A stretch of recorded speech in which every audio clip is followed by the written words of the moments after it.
नमस्कार। कानून की बात प्रोग्राम में आप सभी का स्वागत है। हमारे देश का संविधान हमारे देश के सभी नागरिकों को सामाजिक, आर्थिक और राजनीतिक न्याय की गारंटी देता है। हमारे देश के संविधान में अनुच्छेद 39A में समान न्याय और निशुल्क कानूनी सहायता का प्रावधान भी किया गया है और खासकर कमजोर वर्ग के लोगों के लिए विशेष कानूनी प्रावधान भी दिए गए हैं। और हमारी इसी सोच पर आधारित है भारत की न्याय प्रणाली। हमारे संविधान निर्माता B.R. अम्बेडकर साहब ने कहा था कि कानून का उद्देश्य है समाज में समानता और न्याय स्थापित करना, और इसी सोच के लिए न्याय सबके लिए सिद्धांत पर एक नया कॉन्सेप्ट भारत में लाया गया।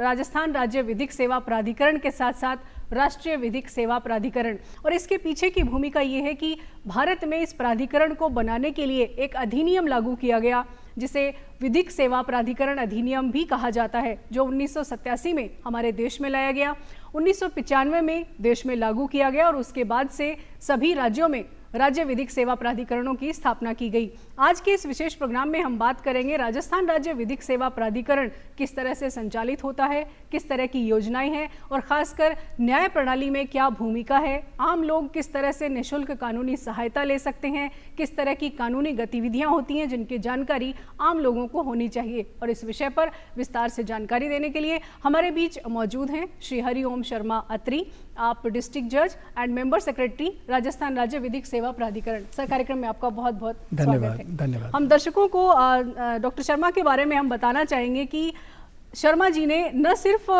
15 साल तक अपने जो विधिक अधिकारी के तौर पर सेवाएं दी हैं, बल्कि आप बहुत सारे डिस्ट्रिक्ट्स में आप बतौर जज भी सेवाएं दे चुके हैं। आप हायर कोर्ट जुडिशियल सर्विसेज में आप एडिशनल डिस्ट्रिक्ट जज के तौर पर 2013 में सबसे पहले आप आए थे और उसके बाद आप बतौर जज CBI कोर्ट जयपुर में, लेबर कोर्ट में भी आपने सेवाएं दी हैं, कमर्शियल कोर्ट में भी आप बतौर डिस्ट्रिक्ट जज रह चुके हैं, आप डायरेक्टर रह चुके हैं राजस्थान न्यायिक अकादमी में भी, और आप हनुमानगढ़ जिले में भी आपने बतौर जज सेवाएं दी हैं और लगभग 27-28 सालों का आपको न्यायिक अधिकारी के तौर पर सेवाएं देने का अनुभव है। शर्मा जी, सबसे पहले तो हम यही जानेंगे कि एक कॉन्सेप्ट है राजस्थान राज्य विधिक सेवा प्राधिकरण जिस पर हम बात कर रहे हैं, लेकिन आम लोग इस कॉन्सेप्ट को कैसे समझें कि भारत में विधिक सेवा प्राधिकरण की क्यों आवश्यकता पड़ी और किस तरीके से ये काम कर रहा है? बहुत अच्छा प्रश्न है मैम। एक्चुअली विधिक सेवा प्राधिकरण की उत्पत्ति और उद्भव के पीछे एक लंबी कहानी है, और अगर हम पश्चिमी देशों की तरफ जाएं तो करीब 1750 बिफोर क्राइस्ट इस विचार का उद्भव हो चुका था, और एक हमूरबी कोड के नाम से उस समय इजिप्टियन कोड आया। उसमें उन्होंने कहा गया कि समाज के सशक्त वर्ग जो हैं उनके द्वारा असशक्त वर्ग का शोषण रोका जा सके। उसके कंसेप्चुअली आगे धीरे धीरे चलते चलते जब हमारा देश आज़ाद हुआ और अल्टीमेटली जब ये पाया गया कि भी देश में सजा याफ्ता लोग जो कि जेल में कैद के रूप में हैं, कैदी के रूप में हैं, या ऐसे व्यक्ति जो कि विधिक प्रतिनिधित्व के अभाव में न्यायालय में पैरवी करने से वंचित रह जाते हैं, तो उनको किस तरह एक सस्ता सुगम न्याय प्रदान किया जा सके। तो ऑनरेबल जस्टिस PN भगवती साहब और जस्टिस VR कृष्ण अय्यर साहब की कमेटी ने 1976 के अंदर रिकमेंडेशंस की थी। उन रिकमेंडेशंस को आगे चलते चलते 1987 एक्ट के रूप में परिभाषित और पार्लियामेंट द्वारा पारित किया गया, और तत्पश्चात एक क्रमोत्तर वृद्धि पर है। जी जी। और भारत में एक ऐसी व्यवस्था स्थापित हुई जिसको कि हम सब देख रहे हैं, न सिर्फ राष्ट्रीय स्तर पर, प्रदेश स्तर पर और जिला स्तर पर भी विधिक सेवा प्राधिकरण अभी संचालित है। दर्शकों की जानकारी के लिए बता दें कि विधिक सेवा प्राधिकरण अधिनियम हमारे देश में 9 नवंबर 1995 को लागू हुआ, जबकि ये पारित हो गया था संसद द्वारा 1987 में, और देश में राष्ट्रीय और राज्य स्तर पर विधिक सेवा प्राधिकरण की स्थापना की गई और साथ साथ जिला स्तर पर भी विधिक सेवा प्राधिकरणों की स्थापना की गई ताकि ग्रास रूट लेवल तक के व्यक्ति को न्याय मुहैया कराया जा सके। और एक और सबसे बड़ी बात इसमें है कि हमारे राजस्थान की अगर हम बात करें विधिक सेवा प्राधिकरण की, तो ये 1995 में इस कानून के तहत नियम बनाए गए थे और 1988 से राजस्थान राज्य विधिक सेवा प्राधिकरण अस्तित्व में आया। सर, एक और चीज़ जानना चाहेंगे, विधिक सेवा प्राधिकरण का तो बहुत व्यापक कार्यक्षेत्र है, प्रदेश स्तर पे इसका कार्यक्षेत्र है। अगर हम इसकी कुछ योजनाओं का जिक्र करना चाहें तो कौन कौन सी प्रमुख योजनाएं आप देखते हैं जो खास तौर पर अभी वर्तमान में चल रही हैं?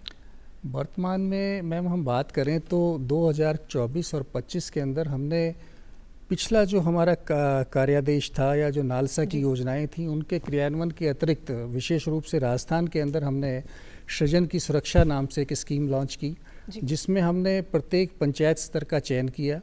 पंचायत पर हमने वन एवं बालिका एक इको फेमिनिज्म के कंसेप्ट को डेवलप किया है, जिसके अंदर प्रत्येक गांव की इस पर्टिकुलर पंचायत के अंदर अगर किसी भी बच्ची का जन्म होता है तो उस परिवार को हम चिन्हित करते हैं, उनके द्वारा 11 पेड़ वहाँ पर पंचायत भूमि पर लगवाए जाते हैं और हम उन्हें एक सहायता कार्ड भी उपलब्ध कराते हैं ताकि वो हमारे साथ समन्वय स्थापित करें बच्ची की एजुकेशन के लिए, बच्ची के हॉस्पिटलाइजेशन या उसको वैक्सीनेशन की कोई आवश्यकता है या उसके किसी और अधिकार से उसको वंचित ना होना पड़े।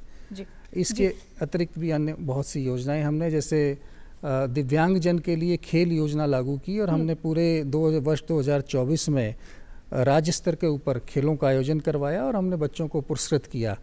और विकलांगों की सहायता के लिए हमारे पास एक कॉस्ट फंड होता है, जो कि न्यायालय कई बार किसी प्रकरणों में पैरवी अगर नहीं की जा रही है तो उन पर कॉस्ट अधिरोपित करती हैं। तो कॉस्ट फंड जो हमारे पास जमा होता है उससे हमने ये प्रावधान किया कि इस कॉस्ट फंड को ऐसे बच्चों के लिए जो है इस्तेमाल किया जाए। तो हमने 100 बच्चों को पूरे प्रदेश भर में चयनित किया। हम उनको 2500 रुपये प्रति माह देते हैं ताकि वो स्पोर्ट्स में, एजुकेशन में जो भी उनकी क्षमता है उस हिसाब से डेवलपमेंट उनका हो सके। मैं जिस योजना की आपने बात की, रालसा वन बालिका एक वर्ष भी आपके द्वारा चलाया जा रहा है 2025 में। इस योजना के तहत आम लोग किस तरह से जुड़ सकते हैं, क्योंकि आज भी हम देखते हैं भारत में कन्या भ्रूण हत्या के मामले हम देख रहे हैं या एट्रोसिटीज हम देख रहे हैं, वो भी हो रही है। तो आम जन इस योजना से कैसे जुड़ सकता है? ये योजना वास्तव में आम जन से जुड़ने के लिए ही शुरू की गई। हमारे पास जो आइसोलेशन में जो हमारे पास कुछ कंसेप्ट थे कि आप पेड़ लगाएं और एनवायरनमेंट डे सेलिब्रेट करें, हमने कहा नहीं, इससे अलग जाकर हम कोशिश करते हैं कि सामान्य जन से कैसे जुड़ें। तो पंचायत के चयन स्तर से हो गया कि पूरे प्रदेश भर में जब उस समय 36 जिले थे तो 36 ही हमने पंचायतों का चयन किया। पंचायतों के सरपंच को, वहाँ की एजुकेशन डिपार्टमेंट को, वहाँ के मेडिकल डिपार्टमेंट को और वहाँ पे वन विभाग को जोड़ा। हमारे PLB पैरा लीगल वॉलंटियर्स जो हैं वो उस गांव में जाते हैं जहां बच्ची का जन्म हुआ है, उस परिवार की पूरी जानकारी एकत्रित करके DLS ऑफिस में देते हैं। हम उनसे संपर्क करके उनसे पेड़ों को लगवाते हैं, वहां पर बच्चे का वैक्सीनेशन करवाते हैं, उसकी एजुकेशंस के लिए जो है इंश्योर करते हैं अपने सिस्टम के अंदर। और हम उस परिवार से जुड़ते हैं, क्योंकि एक परिवार, एक बच्ची का जन्म जरूर हुआ है लेकिन उस परिवार में 5, 7, 8 व्यक्ति हैं। तो अगर उसको सहायता मिलती है, उसकी कोई गवर्नमेंट की किसी स्कीम से वो लाभान्वित होने से वंचित रह गया, किसी बच्चे के अधिकार का कोई हनन हो गया पड़ोस में, तो वो फिर हमें कनेक्ट करता है कि जी आप इस कार्यालय विशेष में जाएं, यहाँ पर आपको मुफ्त कानूनी उपचार उपलब्ध होगा। तो ये ग्रास रूट लेवल पे हमारी जुड़ने की कोशिश है। बहुत बहुत बड़ी योजना है। हम दर्शकों के लिए इस योजना की थोड़ी सी ज़रूरी जानकारियाँ हम शेयर कर देते हैं।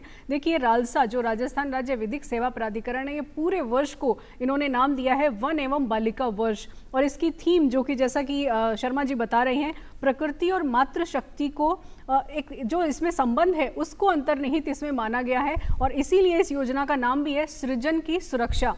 और इसमें जो आम जन है वो ये कर सकते हैं, जैसा कि इस योजना में एक अहम काम है कि जब भी बच्ची का जन्म हो तो पेड़ भी लगाया जाए और उसको पूरा उसकी देखरेख भी की जाए, ताकि प्रकृति और जो बालिका के बीच जो संबंध है उसको मद्देनजर रखते हुए बालिकाओं के साथ किसी तरह की एट्रोसिटी ना हो और समाज में एक सुरक्षित वातावरण बने। क्योंकि आज भी हम देखते हैं हमारे समाज में कन्या भ्रूण हत्या जैसी जो गंभीर अपराध है वो भी हम देखते हैं। और इसके अलावा पॉक्सो के मामले भी समाज में देखने में आते हैं, जो कि बच्चियों के साथ और छोटे बच्चों के साथ इस तरह की घटनाएं होती हैं। सर, इस तरह की योजनाएं जो है वो बहुत अहम योजनाएं हैं समाज में बदलाव लाने के लिए। एक सबसे अहम काम जो हम देखते हैं कि इतनी लंबी पेंडिंग हमारे भारत में अगर करें तो 8 करोड़ से ज़्यादा केसेस पेंडिंग है हमारे भारत में, और उसमें एक बहुत बड़ा रोल अदा करता है मीडिएशन सेंटर। तो एक मीडिएशन एक्ट भी भारत में लाया गया 2023 में। किस तरीके से मीडिएशन सेंटर ये जो लंबित प्रकरण हैं उनको कम करने में बड़ी भूमिका निभा सकते हैं, और रालसा इसमें कैसे योगदान देता है? मैम, 1976 के अंदर जस्टिस VR कृष्ण अय्यर और भगवती साहब की कमेटी ने ये प्रस्तावित किया कि पंचायती स्तर पर न्याय किस तरह उपलब्ध कराया जाए, लोग स्वयं का समाधान किस तरह ढूंढें। तो ये विचार तब से शुरू हुआ था। 87 के एक्ट के अंदर जो है ये पुनः परिभाषित किया गया। और जब मध्यस्थता अधिनियम आया हमारा 2023, ये नवीन एक पहल है। तो प्री इंस्टीट्यूशन मीडिएशन का एक कंसेप्ट है, आप न्यायालय में जाने से पहले मध्यस्थता केंद्र में आएँ, वहाँ पर वरिष्ठ अधिवक्तागण या मध्यस्थ की नियुक्ति रालसा द्वारा या संबंधित SLSS द्वारा की जाती है। हमारे प्रदेश भर में आपको बड़ा आश्चर्य होगा जानकर 182 मीडिएशन सेंटर्स हैं। बहुत बड़ी बात है। और दोनों उच्च न्यायालय की मुख्य पीठ पर और जयपुर पीठ के अंदर दोनों जगह मीडिएशन सेंटर हैं, और हम सभी 36 जिले स्तर के ऊपर भी मीडिएशन सेंटर संचालित कर रहे हैं जी।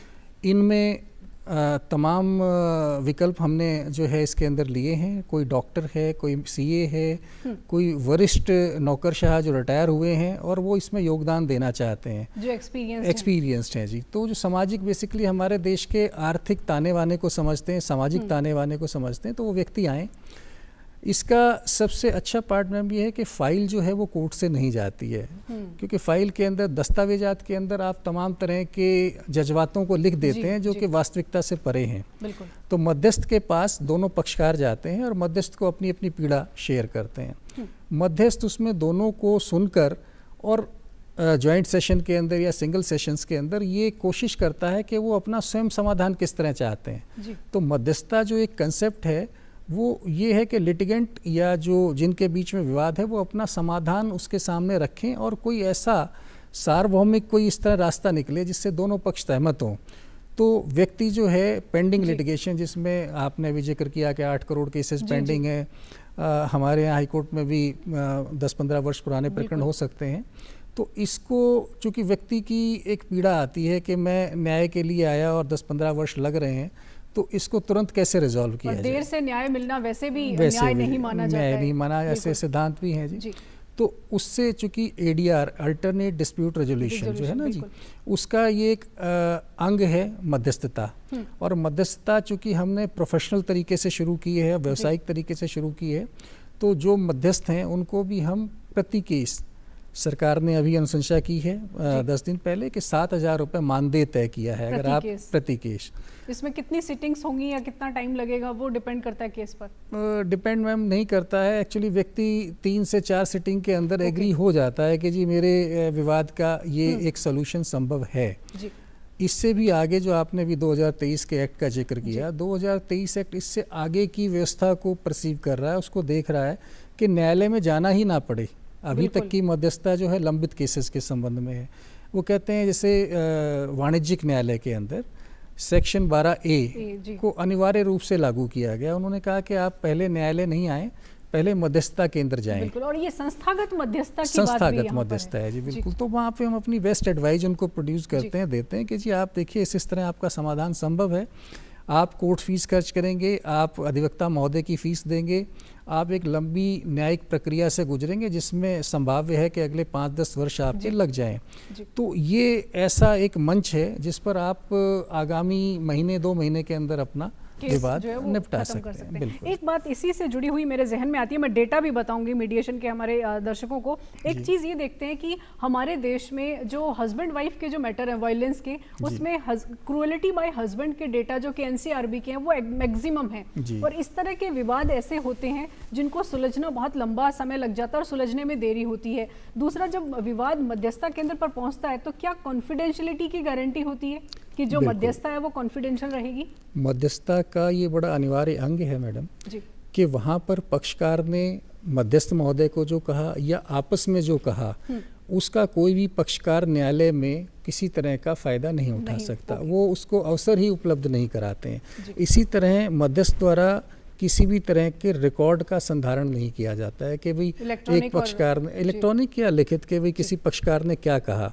अगर मध्यस्थता दोनों विचार विमर्श उपरांत किसी निर्णय पे पहुंचती है, किसी नतीजे पे पहुंचती है, तो मध्यस्थ उनका जो समाधान है तभी वो लिख के निष्पादित दोनों पक्षकार के हस्ताक्षर करके कोर्ट को भेजते हैं। तो ये पूर्णतः कॉन्फिडेंशियल है, कहीं भी इसका बाहर जाने की बहुत बड़ी बात है। देखिए, कहीं भी हम अगर अपने विवाद का निपटारा करना चाहते हैं और वहां पर ये हमें पता लग जाए कि ये पूरी तरह से प्रक्रिया पूरी जो कॉन्फिडेंशियल है, गोपनीय रखी जाएगी इसकी जानकारी, तो निश्चित रूप से जो भी बात वहां रखने वाला व्यक्ति है उसको ज्यादा सोचने की जरूरत नहीं होगी। मीडिएशन सेंटर पे बात हो रही है तो क्यों ना राजस्थान में जो मीडिएशन सेंटर्स हैं उनके डेटा हमारे दर्शकों को बता दें।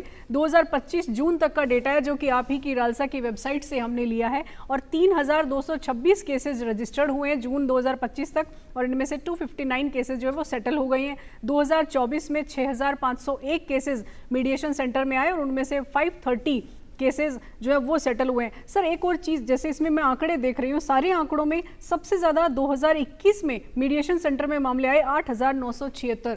इट मीन्स कोविड में क्या मध्यस्थता को ज़्यादा प्राथमिकता दी गई? कोविड के अंदर एक विशेष परिस्थितियां थी मैम। कोविड के अंदर हमने ऑनलाइन मीडिएशन प्लेटफॉर्म को इंट्रोड्यूस किया था। तो वो व्यक्ति जो कि कोर्ट में नहीं आ पा रहे थे या जिनको अधिवक्ता द्वारा ये बताया गया कि समय आने पर आपको सूचित कर दिया जाएगा प्रकरण जब भी लिखा जाएगा, उन प्रकरणों में चूंकि न्यायालय के पास पर्याप्त समय था और अधिवक्ता या पक्षकारान रेगुलर केसेस के अंदर नहीं आ रहे थे, तो जितने भी पुराने प्रकरण थे उनको अगर इनवाइट किया गया तो वो स्वतः आए और उन्होंने अपना विवाद का समाधान मध्यस्थता के माध्यम से किया। मैं यहाँ पर आपसे एक विशेष तथ्य भी साझा करना चाहूँगा। ऑनरेबल सुप्रीम कोर्ट की नेशनल लीगल सर्विस अथॉरिटी और MCPC मध्यस्थता की मॉनिटरिंग कमेटी है हमारी, ऑनरेबल जस्टिस सूर्यकांत साहब उसके चेयरमैन हैं। उन्होंने 1 जुलाई से और 30 सितंबर के लिए 90 दिन का मध्यस्थता प्रोग्राम पूरे पैन इंडिया लॉन्च किया है। तो उसमें रालसा ने जुलाई के माह के अंदर हमारा फर्स्ट मंथ रेफरल का था, तकरीबन 25,000 केसेस को मीडिएशन सेंटर्स को रेफ़र किया है। बहुत बड़ी बात है। और आज की अगर हम फिलहाल बात करें साइमल्टेनियसली मीडिएशंस के अंदर भी, तो हमने तकरीबन 1000 से ऊपर केसों को बहुत है मध्यस्थता के माध्यम से निस्तारित किया है। ये बहुत ही जिसे हम देख रहे हैं कि हमारे भारत की जो न्याय प्रणाली है उसकी बड़ी चुनौती है पेंडेंसी ऑफ केसेस, और उनको निपटारे में मध्यस्थता केंद्र बड़ा रोल अदा कर सकते हैं। इसी से जुड़ा हुआ एक और सवाल है लोक अदालतें। लोक अदालतें भी बड़ा रोल अदा कर सकती हैं पेंडेंसी ऑफ केसेस जो है उनको खत्म करने में। लोक अदालतों की ये जो व्यवस्था है ये कैसे संचालित होती है और आम आदमी इससे कैसे लाभान्वित हो सकता है? लोक अदालत 1987 का जो हमारा अधिनियम है उसके अंदर एक प्रस्तावित स्टैट्यूटरी प्रोविजन है। हम विगत वर्षों से नालसा द्वारा जो कैलेंडर दिया जाता है, वर्ष में 4 नेशनल लोक अदालत आयोजित करते हैं, हर क्वार्टर में एक, जिन्हें मेगा अदालतें मेगा नेशनल लोक अदालत कहते हैं। लेकिन उसके अंदर क्या है जी, रेफरल और चिन्हीकरण की प्रक्रिया है। चूँकि 1 दिन की नेशनल लोक अदालत है तो डिजायर्ड रिजल्ट्स नहीं आ पा रहे थे। अभी हमारे नए executive chairman honourable Sanjeev Prakash Sharma साहब ने निर्देश दिया है कि क्यों ना हम एक पखवाड़े के लिए या प्रतिदिन की लोक अदालत की एक वैकल्पिक व्यवस्था भी अस्तित्व में लाएं। जैसे मैं आपको उदाहरण के तौर पर शेयर करूं कि हमारे पास तकरीबन 20,000 से अधिक ऐसे प्रकरण हैं जो जिनको फर्स्ट अपील कहते हैं, जो मोटर अधिनियम एक्सीडेंट जो केसेस हैं उसके मुआवजे के हैं। तो उसमें सिर्फ और सिर्फ मुआवजे की राशि को लेकर विवाद है।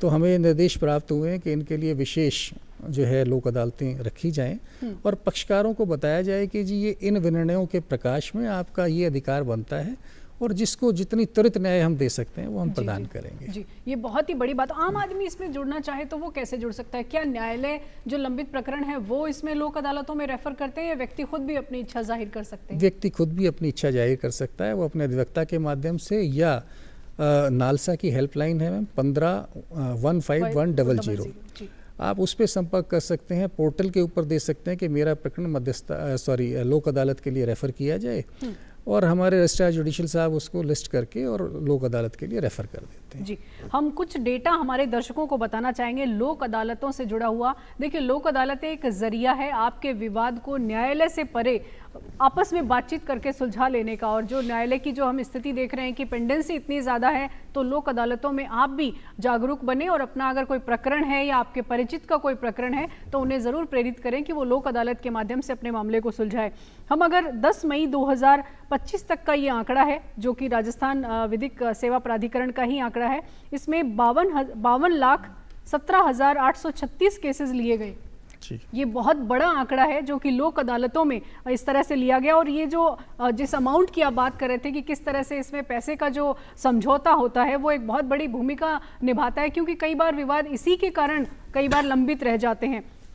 और ये है 684 करोड़ 76 लाख रुपए के समझौते लोक अदालत में हुए। तो ये एक बड़ी सफलता हम कह सकते हैं राजस्थान राज्य विधिक सेवा प्राधिकरण की, कि बड़े स्तर पर मामले जो है वो इस पे निपटाए जा रहे हैं और बड़ी भूमिका इसमें एक कंसेप्ट में प्री लिटिगेशन का भी है। हम इनवाइट करते हैं, बैंकिंग सेक्टर हो गया या और सेक्टर्स हो गए जिनके मुकदमे अभी न्यायालयों में आए नहीं हैं, कि आप प्री लिटिगेशन मैटर्स में आप हमारे पास आएँ, प्रकरण हम आपका दर्ज करेंगे, संबंधित संस्थान को बुलाएंगे, उनसे विचार विमर्श कर उसका समाधान उपलब्ध कराएंगे, ताकि आपको न्यायालयगत प्रक्रिया से गुजरना ना पड़े। जी जी, ये बहुत अहम बात है। और अब एक थोड़ा सा संवेदनशील मैटर है जिस पर मैं जानना चाहूँगी कि हमारे यहाँ चाइल्ड फ्रेंडली लीगल सिस्टम किस तरीके से जो कि बच्चों के मामले बहुत ज़्यादा हम देख रहे हैं, पॉक्सो एक्ट लागू है हमारे यहाँ, तो किस तरह से लीगल सिस्टम चाइल्ड फ्रेंडली बन रहा है, इसमें रालसा क्या योगदान दे रहा है? मैम, इसके एक विभिन्न अवयव हैं जी। माननीय उच्च न्यायालय में जुवेनाइल जस्टिस कमेटी है, ऑनरेबल जजेस जो हैं उसके मेंबर हैं कमेटी के, और हमें निरंतर निर्देश प्राप्त होते रहते हैं। जुवेनाइल जस्टिस बोर्ड के अंतर्गत ही जुवेनाइल आपके जो कोर्ट्स हैं, जुवेनाइल कोर्ट्स के अंदर हम अधिकार मित्र उपलब्ध कराते हैं। वो ऐसे अधिवक्ताओं का चयन होता है जो कि बच्चों के अपराधों के विषय में जानकारी रखते हैं, उनसे फ्रेंडली मित्रवत व्यवहार करके उनको विधिक सहायता उपलब्ध कराते हैं। इसके अतिरिक्त हमने जुवेनाइल जस्टिस बोर्ड के अंदर एक स्पेशल सेल भी बनाया हुआ है, यूनिट भी क्रिएट की हुई है। यूनिट जो है बच्चों की मॉनिटरिंग करती है जी। प्रदेश भर में जितने भी संप्रेषण गृह हैं उसकी हमारे DLSA अथॉरिटीज़ के अधिकारीगण हैं जी, वो उनको जाके पीरियोडिकली निरीक्षण करते हैं कि क्या बच्चों के पास वे सारी सुविधाएं उपलब्ध हैं जी, उनको वहाँ पर बंदी करके रखा है, या उनको क्या हम वो फैसिलिटीज़ दे पा रहे हैं कि उनके बच्चों के मन में भाव ना आए कि हम कैद में हैं। बेसिकली एक रिफॉर्मेटिव एक्सरसाइज है हमारी। और उन ऐसे बच्चों को हम लॉ कॉन्फ्लिक्ट विद लॉ भी एक उनके लिए शब्द यूज किया जाता है। ये बड़ा विशेष शब्द है मैडम। हम कभी भी बाल अपचारी को अपचारी नहीं कह रहे हैं, अपराधी नहीं कह रहे हैं, हम कह रहे हैं कि हाँ, कॉन्फ्लिक्ट विद लॉ, एक न्याय की प्रक्रिया के विरुद्ध एक बालक है, क्योंकि एक किशोर है ना जी, किशोर व्यवस्था में उसको ये अभी अनुभव नहीं है कि वो क्या कर गया। जी जी बिल्कुल। तो उस तरह से हमारा एक उद्देश्य है कि उस व्यक्ति को समाज की मुख्य धारा में ही रखा जाए, उसको अपराधी या अपचारी की श्रेणी बना रखा लाया जाए। सर, अब मैं सबसे बड़ी बात उस पर जानना चाहूँगी जिस पर रालसा का पूरा फोकस है, निशुल्क कानूनी सहायता या फ्री लीगल एड जिसको हम कहें। तो ये क्या कॉन्सेप्ट है और इसके लिए कौन व्यक्ति पात्र होगा जो निशुल्क कानूनी सहायता ले सकता है, और रालसा किस तरह से प्रदान करता है? That's very right ma'am. अधिनियम के अंदर ही ये जो है व्यवस्था दी गई है, सेक्शन 12 के अंदर। इसमें क्रमोत्तर वृद्धि भी की गई। सेक्शन 12 में उन्होंने कहा कि अगर कोई महिला हैं, बच्चे हैं, SC/ST वर्ग के व्यक्ति हैं, जेल में निरुद्ध व्यक्ति हैं, कोई ऐसा व्यक्ति जो टर्मिनली डिजीज से ग्रसित है जी, ऐसे सभी व्यक्ति, और बहुत से ट्रांसजेंडर्स को भी इंक्लूड किया गया, और या आर्थिक रूप से वो व्यक्ति जिनकी सालाना आय 3 लाख रुपए से कम है जी, वो किसी भी इस तरह के विधिक उपचार के लिए या विधिक जानकारी के लिए सीधे हमसे संपर्क कर सकते हैं। हमारे यहाँ जितने भी तालुका हैं, तालुका के ऊपर तालुका कमेटीज़ कॉन्स्टिट्यूट की गई हैं, डिस्ट्रिक्ट के ऊपर डिस्ट्रिक्ट लीगल सर्विस कमेटीज़ हैं, और राज्य स्तर पर रालसा है।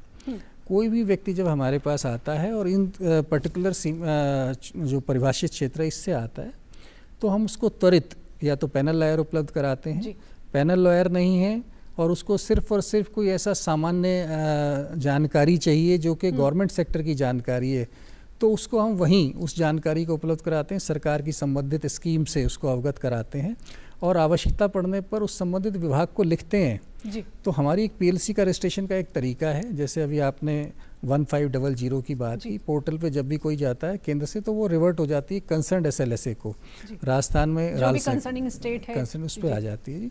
जैसे ही वो हमारे पास आती है, हमें डायरेक्टिव्स हैं कि हम 24 घंटे के अंदर उसका उपचार प्रदान करें। तो हम संबंधित व्यक्ति को संपर्क करते हैं, हमारे DLSA सेक्रेटरी को संबंधित विभाग में भेजते हैं, और यदि व्यक्ति जेल में निरुद्ध है तो हमारे सेक्रेटरी महोदय जेल में जाकर उससे संपर्क करके उसको जो भी उसकी आवश्यकता है मतलब पूरी तरह से ये व्यवस्था उन लोगों के लिए है जो कि इस सेक्शन 12 में 1987 एक्ट के सेक्शन 12 में मेंशन है। दर्शकों के लिए एक बार फिर से जल्दी से हम रिपीट कर देते हैं, जिन जिन लोगों को निःशुल्क कानूनी सहायता मिल सकती है वो कैटेगरीज हैं, या तो SC या ST का कोई व्यक्ति हो सकता है, महिला और बच्चे जो हैं उनको तो निश्चित रूप से निःशुल्क कानूनी सहायता दी जाएगी, और संविधान के अनुच्छेद 23 में जो ह्यूमन ट्रैफिकिंग के जो शिकार लोग हैं उनको भी निःशुल्क कानूनी सहायता मुहैया कराई जाती है। और एक और कैटेगरी है मेंटल एबिलिटी, अगर किसी की कमज़ोर है या मानसिक रूप से कोई बीमार है तो उसके लिए भी निःशुल्क कानूनी सहायता का प्रावधान है। और दूसरा जो सर ने जानकारी दी कि हिरासत में कोई व्यक्ति लिया गया है तो उसे भी निःशुल्क कानूनी सहायता प्रदान की जा सकती है। और एक और कैटेगरी है जो फाइनेंशियली अगर कोई व्यक्ति कमज़ोर है, यानी 1 लाख 50,000 से अधिक जिसकी आय नहीं है वो व्यक्ति भी निःशुल्क कानूनी सहायता का हकदार है। सर, कार्यक्रम का समय हमारा समाप्त हो रहा है। हम जो पीड़ित प्रतिकर स्कीम है उसके कुछ प्रोविजंस हमारे दर्शकों के लिए आप बता पाएं कि क्या प्रोविजंस है, ताकि जो खासकर वुमेन एट्रोसिटी और जो बच्चों के सेक्सुअल असॉल्ट के मामले हैं उनमें देरी ना हो। मैम, पहले तो जो लास्ट आपका प्रश्न था उसमें एक छोटी सी करेक्शन मैं करना चाहूँगा। आर्थिक आधार 3 लाख तक कर दिया गया। पहले 1.5 लाख था, 2018 तक 3 लाख की आपकी आर्थिक स्थिति है तो आप कर सकते हैं। और जहाँ तक आपने बात की पीड़ित प्रतिकर स्कीम की, पीड़ित प्रतिकर स्कीम 2011 में राजस्थान सरकार द्वारा लाई गई थी। इसमें मोटर एक्सीडेंट क्लेम ट्रिब्यूनल के जो अधिकार क्षेत्र के विषय हैं उसको छोड़कर तमाम ऐसे अपराध से ग्रसित व्यक्ति, जैसे बच्चे हैं हमारे यौन उत्पीड़न का शिकार हो गए या महिला यौन उत्पीड़न का शिकार हो गया, या कोई ऐसा व्यक्ति जो SC ST वर्ग का है जिसके साथ अत्याचार हो गया, उसकी प्राथमिकी दर्ज होने के साथ ही वह व्यक्ति, उसकी सूचना हमारे DLSA केंद्र में आती है। DLSA चेयरमैन जो कि डिस्ट्रिक्ट जज रैंक के अधिकारी हैं, कलेक्टर साहब, SP साहब और हमारे सेक्रेटरी जो हैं DLSA, वो उसके एज ए सेक्रेटरी भूमिका अदा करते हैं। बार एसोसिएशन के पदाधिकारीगण उसमें शामिल रहते हैं, गवर्नमेंट प्लीडर शामिल रहते हैं। हम उसको तत्कालिक उसमें हर महीने डिस्कशन करके और 5 लाख रुपए तक की हमारी आर्थिक सहायता हम प्रदान करते हैं। जी, ये जानकारी हमारे दर्शकों को होनी चाहिए कि जिस भी कैटेगरीज जो दी गई हैं इसमें, उन कैटेगरीज में पीड़ित प्रतिकर स्कीम 2011 के तहत जो भी कंपनसेशन बनता है उसके आप हकदार हैं, और अपने जो भी एडवोकेट हैं या जो भी लीगल एडवाइजर हैं, आपके जो काउंसिल हैं, उनसे आप संपर्क करके इस योजना की पूरी जानकारी ले सकते हैं। सर, कार्यक्रम का समय समाप्त हो रहा है। जाते जाते आपका मैसेज लेना चाहेंगे हमारी ऑडियंस के लिए, ताकि वो रालसा की तमाम स्कीम्स का मैक्सिमम बेनिफिट ले सके। कोई पोर्टल या हेल्पलाइन है तो उसकी भी हम जानकारी लेना चाहेंगे। रालसा जो है, नालसा का जो नंबर है 15100, इस पर आने वाले तमाम शिकायतों को हमारे यहाँ आने पर, अग्रेषित होने पर दर्ज करके उसका तुरंत निपटान करता है। इसके अतिरिक्त मेरा आप सभी से अनुरोध है, हमारे दर्शकों से, कि इस सूचना को प्रत्येक व्यक्ति तक पहुँचाएँ कि कानून के अंतर्गत ये उनका अधिकार है कि सस्ता, सुलभ, त्वरित न्याय वो रालसा या DLSA के प्लेटफॉर्म से पा सकते हैं, जिसमें उनको 1 पैसे का खर्च भी व्यय करना नहीं पड़ता है। सारी सुविधा राज्य सरकार द्वारा उपलब्ध कराई जाती है। राज्य सरकार मध्यस्थ को उपलब्ध कराता है, राज्य सरकार पैरालीगल वॉलंटियर्स जो हमारे पास हैं उनकी फीस मुहैया कराता है, और लीगल एड डिफेंस काउंसिल में बहुत अच्छी स्कीम है, जिसके तहत अगर कोई व्यक्ति किसी फौजदारी कानून के अंदर वो एंटेंगल हो गया है तो उसकी पैरवी लीगल एड डिफेंस काउंसिल द्वारा मुफ्त की जाती है। और प्रत्येक जिले में chief legal aid defence council, deputy legal aid defence council, assistant, ये पूरी हमारी टीम काम करती है।